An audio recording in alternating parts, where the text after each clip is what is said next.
Hi, everyone, and thank you for joining us at today's webinar, Coping with the Canadian Winter. So staying warm and safety. I'm going to talk a little bit about authentic movement and winter activities, combating the winter blues because that is absolutely a real thing.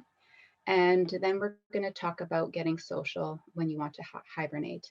I also just want to state the obvious because we're also in the middle of a global pandemic that's going to affect, how you are in the world today and your experiences in winter.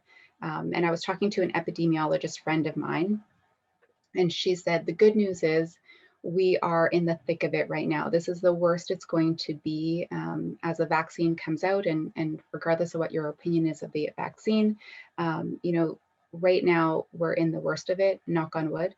So, thinking about your world today and how you are in these cold winter months, I invite you to get excited for the opportunity to move around more freely, be more social, and experience winter differently next year. Okay, so stay warm and keep safe. Yeah, like winter is no joke, especially in Alberta and Saskatchewan. And I don't want to say that we get the biggest hit, because I know winter is felt, from coast to coast. But yeah, winter in Saskatchewan and Alberta is very real and very intense at times. You always want to make sure that you're dressed for the current temperature and any fluctuations that might happen in the short amount of time. In this past week here in Saskatoon, we had a beautiful day all day, and then in the evening it was like something just clicked in. We had high winds and it was a snowstorm. So for those of you who are working outside of the home, you want to really take into consideration when you're going to work, what might happen in that 8-hour span before you get home. Okay, so again, snowstorms can happen mid-afternoon after a sunny morning, and on the flip side, warm temperatures can turn into slush and ice, and before you know it, you're driving in slush and slippery conditions. So always be ready for any weather in the winter. Just some advice that I wish my 20-year-old self could hear me talk about today. But, number one is layers, layers, layers. You want to make sure that you are layering for the winter months, because it's so easy to take off some articles of clothing rather than, sitting, being uncomfortable and cold. You want to make sure that your jacket is, waterproof, wind resistant, and has some sort of temperature gauge, like, minus 20 to 35. And like I said, again, you can always take layers off, but when you're out, maybe doing some physical activity or even shoveling your driveway, you can't put extra layers on if you don't have them. So make sure that whatever you're doing or wherever you're going, you just dressed for like I said, the weather that you're in and the potential for what could happen in 5 to 8 hours. Taking extra clothing when traveling, this is so important. And, I just want to also make a note about traveling in the winter for some of you who are new to Canada and, maybe you've never driven in a snowstorm before. Never do that. There is nothing out there that is so important that you need to drive in, hazardous conditions. I myself was on the Highway 11 this week, going from Saskatoon to Regina, and I had a friend of mine who was on the highway before me, and I asked him, like, how bad is it? And he said, well, it's pretty treacherous. And I'm like, well, I'm an avid driver. I've lived in Saskatchewan all my life. I think I can handle it. Well, I had to pull over to the side of the road a few times just to regulate my nervous system. There were semis on the highway with their hazards on. So, like someone like myself, who I feel like I'm a seasoned winter driver, you still never want to take that risk. So, with that said, if you are doing any winter driving, make sure you take an extra pair of boots, a blanket, a jacket, water, and some snacks. You never know what's going to happen. You want to absolutely have a emergency kit in your car specific for winter. You can get those at Canadian Tire, any sort of home hardware store. But you want to make sure that you're prepared. You never know when you might get a flat tire, or weather conditions down the road get bad and you need to just pull over. So always be overly cautious in the wintertime, especially for you newcomers who haven't aren't used to driving in that kind of weather, and you always just want to make sure that you're overly prepared. Proper footwear is essential. This can really make or break a day. Back in my 20s, I was always, I hate winter. It's cold. I don't like it. But, I was never dressed for winter, and I was always clunking around in inappropriate shoes, high heels, or whatever. So, it's important to wear the proper shoes, not just to protect your feet from wet and cold, but also the ice. You never know when there's some snow over top of the ice, and the next thing you know, your butt's hitting the concrete, and that can be very dangerous, especially for people who might have weak bones, or maybe you've broken a bone in the past and it just hasn't properly healed. So it's really for safety reasons you want to make sure that you're thinking about function over fashion, which I know some of us don't even like to utter those words, but some really solid advice for a lot of people who are new to Canada. So just something to take into consideration. Okay, so authentic movement and winter activities. Being active is especially important in the winter, but it's really important to do activities and move your body in a way that's authentic. You never want to bully your body to, have to work out, have to look this way, have to do this. You want to do things and move your body in ways that feel happy and joyful. Otherwise, you're not going to want to do it, and it's just going to be another stress in your life. So yes, you're probably not going to find yourself going on long jogs or family bike rides, but there are other things that you can do outside, with your bubble, or with your partner or your family, that can be entertaining. And one thing that I really hope everyone takes away from this is be creative, be inventive, make the fun happen. Don't just rely on community activities, or things available to you. Like, if you want to have fun and experience winter, go out and do it. Just obviously make sure that you're safe, you're warm, and being COVID sensitive. I want to touch on the importance of fresh air. Studies show that being outdoors surrounded by nature and fresh air can increase a person's energy by 90%. I found that in the Journal of Environmental Psychology. So bundle up, go for a walk around the block. Once you get moving, you start to warm up and you don't feel so cold. If you're someone who lives in a scenic area, in a small town, maybe you have trails, or if you're in Regina or Saskatoon, maybe you're by Wascana or the river.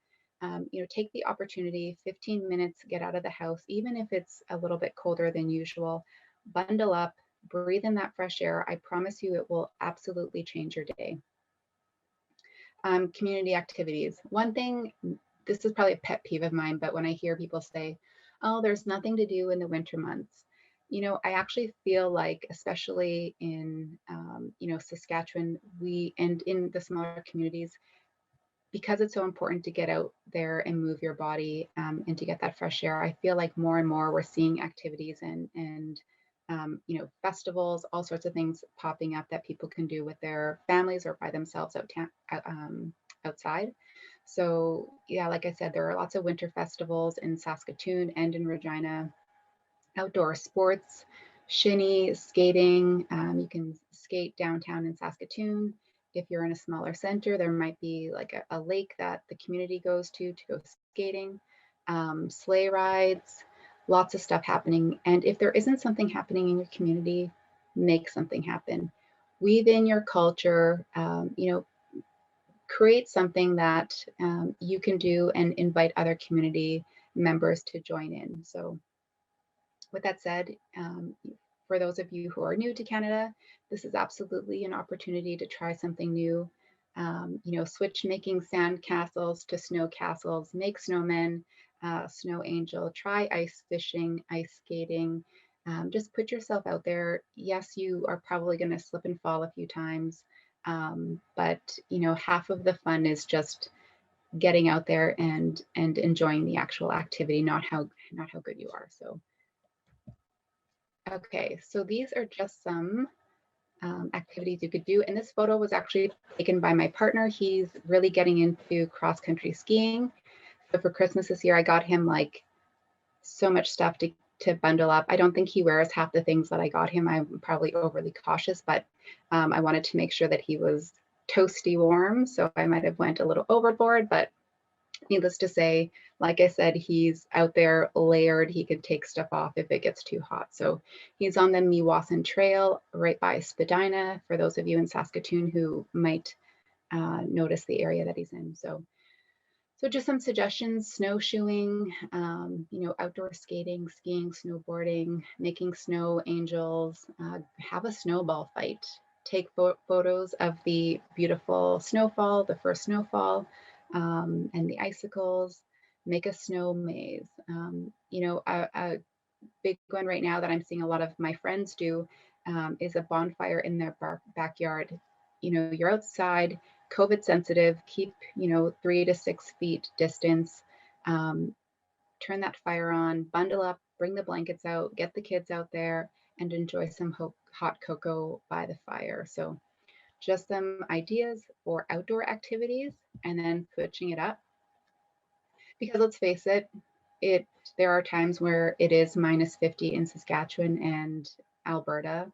And so there are those days where you absolutely don't want to go outside. I'd still recommend cracking a window and breathing in that fresh air, but you don't want to expose your skin to that weather for any sort of length of time. So for me and my bubble, a big thing is family game day or night. Also doing pizza and movie nights. Tonight is pizza and movie night. So I'm going to be making homemade pizza dough. I found a variety of recipes that I've been, making as COVID kind of has been hit.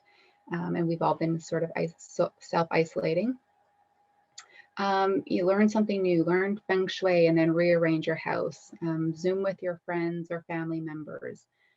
Write a letter to your friends and family members. I feel like that's a lost art. No one writes letters anymore. Chill and binge watch Netflix. Have a spa day. Force your husband to rub your feet. Get your kids involved with that. Journal or write. Take up a new hobby. One thing that I did was I went on Coursera and EDX and found some, free online courses that I could take. So I took the Indigenous Canada course through the University of Alberta, completely free. Anyone can take these courses. So if you are someone who just wants to, expand your horizons a little bit, maybe do some self-development, take the opportunity to learn something new. Have a dance party in the middle of the day, do it with your family. Maybe you've got 15 minutes, just move your body authentically and get that blood flowing. Okay, so going back there. There we go. So for some of you, maybe you've heard of winter blues before you came to Canada, and it's a very real thing. It can impact newcomer families, especially if you're used to warmer climates and lots of sunshine.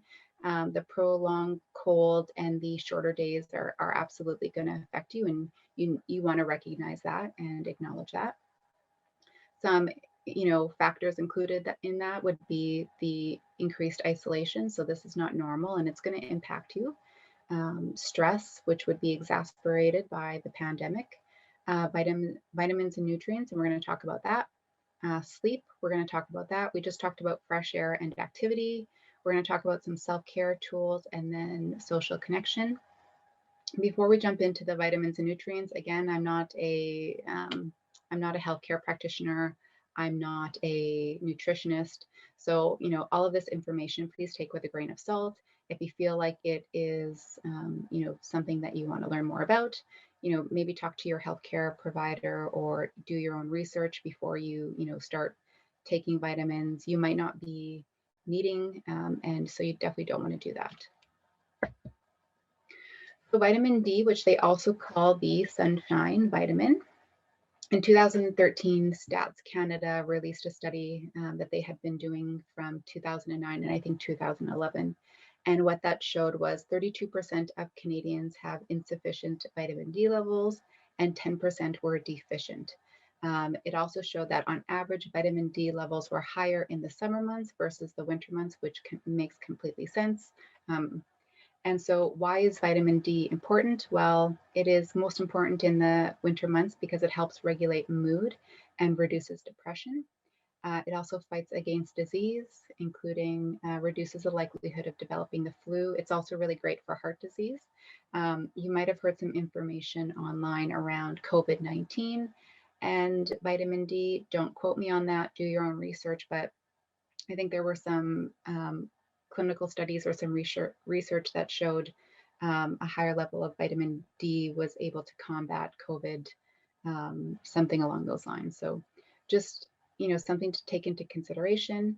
The great thing about Eastern diets, which, us Westerners could take a lesson, Eastern diets are really rich in a variety of, meats and, you know, fish and nuts and all sorts of things. So um, I've given you food sources for all of these things because I think it's important. And so if you're looking and you see like, oh, I got lots of canned tuna and I eat a lot of eggs and mushrooms, then, the chances are that you might not need to, take additional vitamin D. So just also feeling in your body knows what it needs. And so yeah, just being aware of how you're feeling. So the food sources for vitamin D, like I said, salmon, canned tuna, which is a really cheap option, egg yolks, mushrooms, and then fortified foods like cow's milk, soy milk, cereal, and oatmeal. So in those situations, they're not naturally found in those products. They've been included. Additional vitamins and nutrients, we're looking at vitamin C, which we all know is an immune booster. Food sources, really easy, citrus fruits or oranges and our grapefruits, red bell peppers, berries, broccoli, Brussels sprouts. Iron, which regulates our body temperature and moves oxygen around in our blood.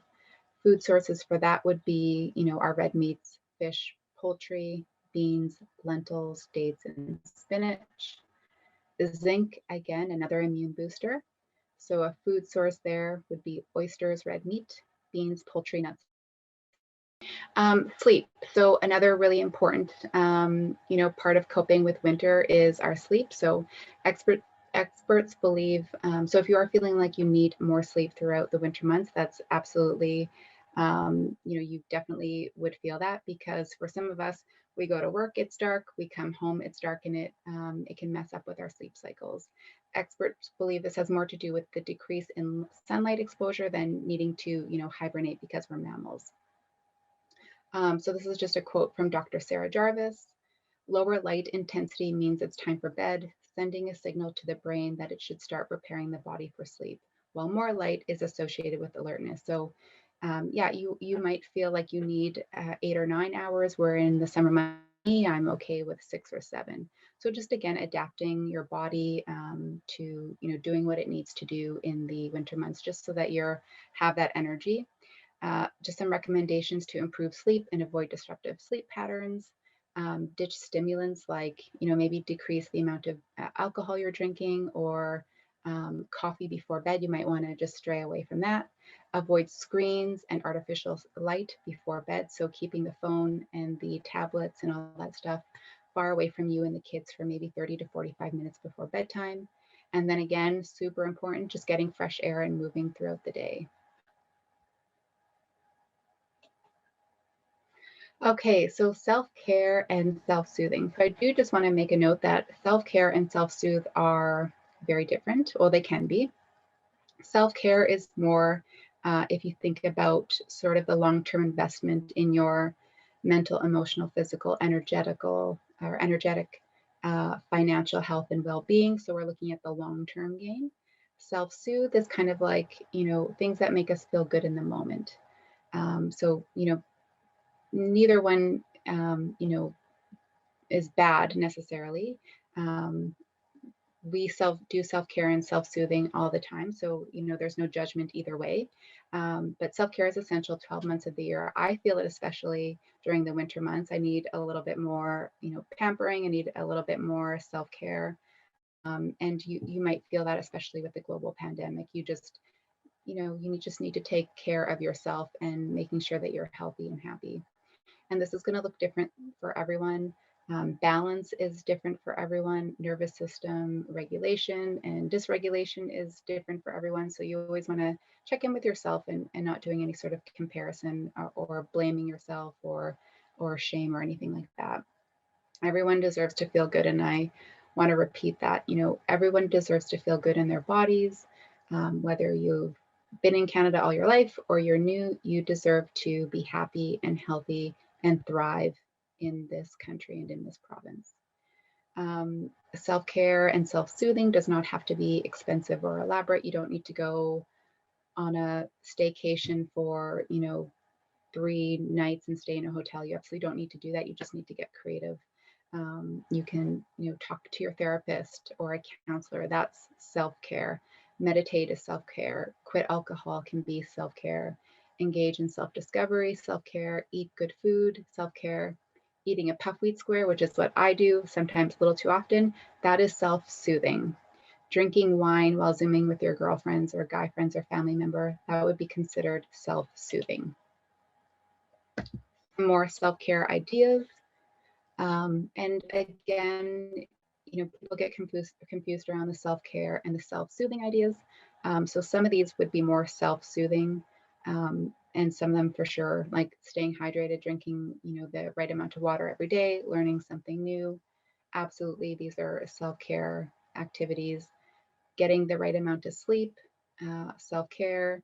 Playing a board game with friends, that feels good in the moment. That would be self-soothing. Coloring, that can be very therapeutic. Treating yourself, again, self-soothing. I got a cat during the pandemic, and self-care or a lot of work, either or. You can look at it any way. If you're an animal lover like me, pets really help me regulate my nervous system. So I love to be around my fur babies, as Gavin so eloquently said. Planting a garden, again, that's definitely a self-care in the summer times. I've brought my plants indoors so I can tend to them. And it's just sort of a taste of nature in my apartment. So I really appreciate that.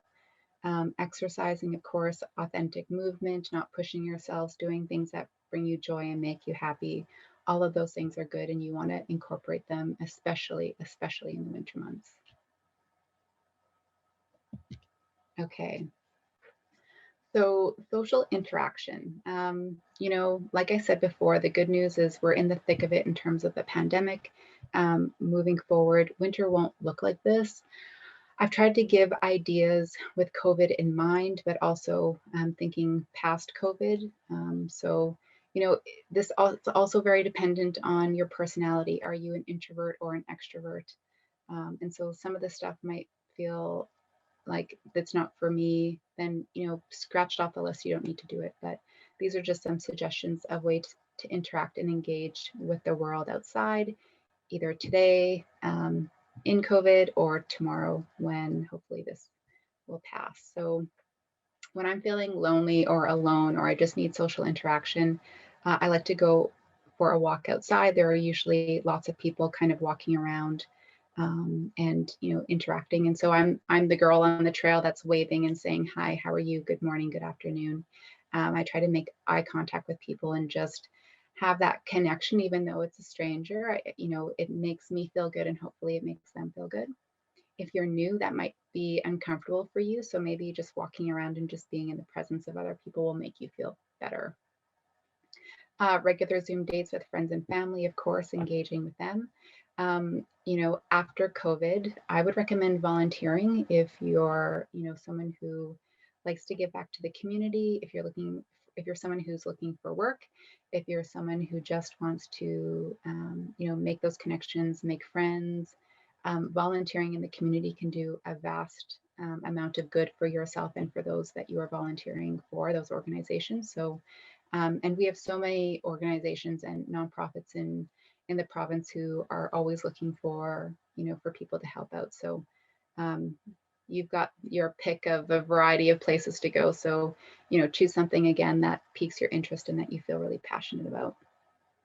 Connect on social media with cultural groups, communities or associations in your city. So if you are here from, Africa, if you're here from China, wherever, and you want to connect with your cultural groups, you can find them online. There are lots of Facebook groups, communities or associations in your city. So, expand your horizons, but certainly create a safety net for yourself. And if you just need to kind of be in and among people in your own cultural community, that's completely understandable. Connect with settlement or newcomer organizations and agencies. This is so important. You meet so many people going to classes and workshops, whether you're working on your language skills, computer skills, or maybe you're in an all women's development or workshop. Take the opportunity to kind of put yourself out there. A lot of these things have moved online, so they're not eliminated. You just need to connect with a settlement or newcomer agency in your area. And I can tell you from the work that I do with career loans, we have them all across the province. So if you aren't sure what's in your area, feel free, you can reach out to me. My contact information will be available, and we can definitely refer you to a settlement or a newcomer agency in your area. Search for business associations or networking groups in your city. There are still lots of virtual gatherings, business and others. So, if you are a doctor or a healthcare practitioner or an engineer and you want to connect with like-minded people in your profession, there is absolutely lots of groups. LinkedIn, Facebook are good resources as well to look. If you want to learn something new, meet new people, register for a language, or if you want to learn, musical skills, there's lots of opportunity to sign up for free classes or to, look online to see if there are free webinars and then connect with people that way. There are lots of forums where people will interact and talk about their experience. So, a lot of this is just really putting yourself out there. I feel like for us introverts, this whole COVID thing has kind of been, if you're a newcomer, it's kind of been like a gentle entrance into the community because you can still have the safety of your, surroundings. You're behind the computer. So for some people that might make it safe. Other people, like the extroverts, you're really itching to get out there.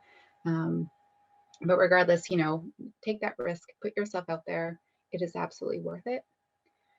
A big one, I would say, would be write letters to elderly in our local care facilities. I had a really beautiful conversation with Brenda Boudry from the Canadian Mental Health Association in Saskatoon. And we were talking about how the pandemic was really impacting our elderly communities. And, make a pen pal with someone who is maybe an unlikely friend choice for you, but I can guarantee you these people would love to hear from you, love to hear your story, and maybe you can learn a little bit about them and their story as well. So that might be an oddball, recommendation for social interaction, but, pen pals can, make a world of difference in your life and in the life of the other individual. So book clubs, mommy, family groups, social community events. Like I said, everything is kind of moved virtually and online. So there should be, a wealth of things that you can sign up for. Again, if you are in an area and you're just not quite sure, if you're in a smaller center, feel free to reach out to me. I can sort of help provide some information or connect you with a settlement or a newcomer agency in that area that can maybe guide you a little bit more. But for the most part, I'd like to think that Canadians and, all of us in Alberta and Saskatchewan, coast to coast, really want to see our newcomer families and, survive and thrive and enjoy all the months, not just winter, but especially in the winter. So I know that we still have lots of newcomers who have come and landed in Canada during our colder months, and it might be a little bit jarring. So certainly reach out to career loans, and we'll do our best to help you with your career sort of endeavors and stuff like that. But yeah, I mean, there are lots of options. You just have to get creative and kind of search out what you're looking for. That is the end of my presentation, but I wanted to end with this quote, and it says, "To appreciate the beauty of a snowflake, it is necessary to stand out in the cold." So that is it. That is all. Thank you so much, everyone, for listening to me chat about winter specifically in Saskatchewan. I feel like I should wear a sash that's like the winter ambassador for Saskatchewan. Do I get a sash, Gavin? Maybe like It's a virtual winter, maybe a crown. Thank you very much for that wonderful presentation. I'm sure a lot of our audience members found that very, very engaging. And, you know, I know many newcomers in Saskatchewan, even Canada, who are from warmer countries, might not be familiar with winter. So I really hope that this webinar did provide, very informative, very helpful information. So thank you again, Candice. Thank you. Before we move on to the Q&A session, I am going to give a short presentation about the Career Loans Program. So take this time to listen to what we can do for internationally trained newcomers, but also we will have our Q&A session afterwards. So use this time to also think of questions and type them in the Q&A part. Okay, let's share my screen here. So I just want to talk a bit about the Career Loans Program. I know we watched the video before, but I just wanted to expand on what we saw. So the Career Loans Program is a fully virtual service for internationally trained individuals in Alberta and Saskatchewan. Fully virtual in the sense where you can get in touch with us on the internet or on the phone from the comfort of your own home. What do? We provide free career support services and assistance with a microloan application if you desire that. At the end of the day, our goal is to guide internationally trained individuals so that they can return to a desired career. We do have a bit of an eligibility criteria. So first of all, you need to be an internationally trained individual in a regulated or non-regulated occupation and trade who is currently residing in Alberta or Saskatchewan. Your status needs to be either a permanent refugee, a Canadian citizen, or a convention refugee with a minimum Canadian language benchmark level of 5. If you have any other questions about the eligibility criteria, please do get in touch with us and we'll do our best to answer your questions. What are the features of career loans? First of all, the free career and financial counseling provided by our expert counselors is what you'll be getting. These are counselors who work with newcomers and they're here to listen and understand your situation to help you personally. We also offer low interest microloans of up to $15,000, referrals to employment services. Our expert counselors are also, they can guide you through the accreditation process, or if you want to talk about alternative careers, they are also able to talk to you about that. Other career loans benefits includes webinars, such as today's. Expert counselors, like I mentioned, they're here to help. They're here to help you get back to your career. We have the latest industry trends, whether that be from webinars, blogs, speaking with our counselors, tons of content for career loans members, and of course, live guest speakers. We have one today. We'll have one. We had one last month. We had one the other month, and moving forward, tons of guest speakers lined up for our future webinars as well. Now, how do we help? What happens when you sign up for career loans? Well, first you need to go to our website, www.careerloans.ca, fill out our super short application form. Takes 2 minutes. From then, one of our counselors will reach out to you within 2 business days to arrange your virtual counseling session. In this session, you're going to talk about your career paths, your goals, what do you hope to accomplish? And based on that one-on-one session, you could get a referral to a local service provider. Personalized referral based on your one-on-one session with our expert counselors. The third step, microloan, is only if you want it. There's no obligation to take out a microloan, but if you are interested, a microloan is available. A counselor will help you create the microloan application. More about the microloan. It's provided by our partners at HSBC Bank. So Career Loans doesn't give out the microloans. It's HSBC Bank. Our counselors will help you with the application process. And this microloan is up to $15,000, the minimum $1,500. We have a low interest rate of HSBC Prime plus 2%. This interest rate is locked in for the duration of your repayment period. So you don't have to worry about it fluctuating, going up or anything like that. It can be up to 4 years. You can have up to 4 years to pay off the microloan, and that depends on the size of the loan. More about the loan. What can you use the microloan for? If you're trying to get back to your career, if you're trying to figure out an alternative career and you need some credential assessments, maybe you need to take an exam, maybe you need to get some additional training to upgrade your skills, materials for books and equipments, basically anything to make your life and your career path easier to get to your desired career is something that can be eligible for expense. If you have any specific questions, get in touch with us and we would be happy to answer. How do you get in touch with us? www.careerloans.ca. All our info is there, and you can get in touch with us. Email is info@careerloans.ca. If you want to get in touch with a specific counselor from Alberta or Saskatchewan, we have 1-800 toll-free numbers. Local cell phone lines are there as well, and info@careerloans.ca, info@careerloans.ca for emails if you want to get in touch with that. But if you have to choose one thing, it's the website, www.careerloans.ca. If you want to stay up to date with us, we encourage you to follow us on social media, Facebook, LinkedIn, Instagram, and Twitter. Hear about our latest webinars, blogs, and any other exciting news from the Career Loans team. So that is it for the Career Loans presentation. I'd like to invite Candice back on to talk about some questions you might have. And there's still time. Type in the questions if you need. I'm seeing a question here.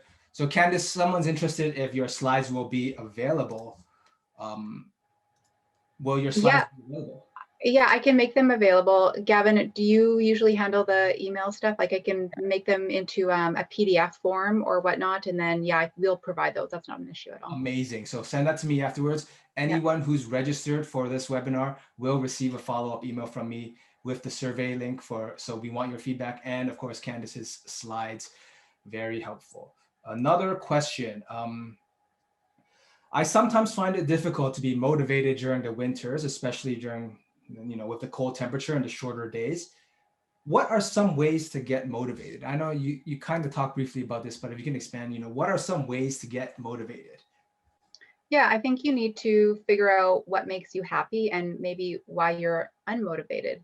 And that takes a level of self-awareness and introspection. So, it could be your diet. If you're, eating a lot of, sugary things, processed foods, that could just really be, weighing your energy down and depleting you throughout the day. If you're taking too many stimulants and you're finding you're crashing by 3 o'clock and then, you're home and you're just like, I can't do anything.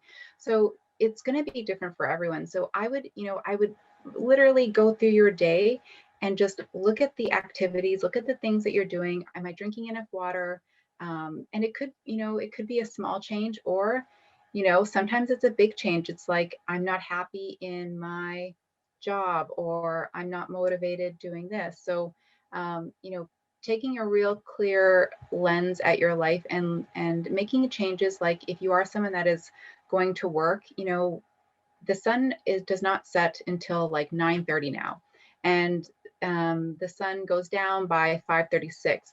The majority of us are, in the day, in the dark, if you're in the office. So it could be something as simple as, I just need to get out and go for a walk, or, invite more social interaction into my life. So I would say, journal or record what you're doing, what you're eating, what you're not eating, and just kind of go through and dissect that way and figure it out from there. Absolutely. And I feel like because it's so cold in the winter, that's why you want to stay indoors, but it's such a great tip to go outside, get some sunlight. I know the days are short, but just to get some sunlight whenever you can, right? The most uncomfortable part of going outside is the initial 5 minutes when your body temperature is climatizing. I can promise you, like, after that 5 minutes of kind of, and get a little bit of a sweat on, you're going to absolutely enjoy the walk. And again, do activities that make you joyful, not something that feels like more work, because then you're not going to do it. Then you're going to shame yourself, and that's not good. So invite more joy into your life. Another question I'm seeing from the Q&A is, what kind of exercises are good during the winter, or what would you recommend? I hate that word exercise, because to me it's like rigid regimen, got to exercise.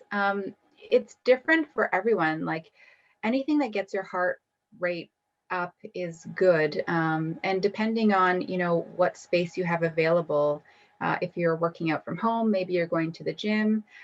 For myself, I love going online and looking at like new techniques or like videos. I tried mimicking some dance moves. That was horrible and horrifying. I have no idea how these, millennials and younger kids are like doing these dance videos, but just doing stuff that feels right.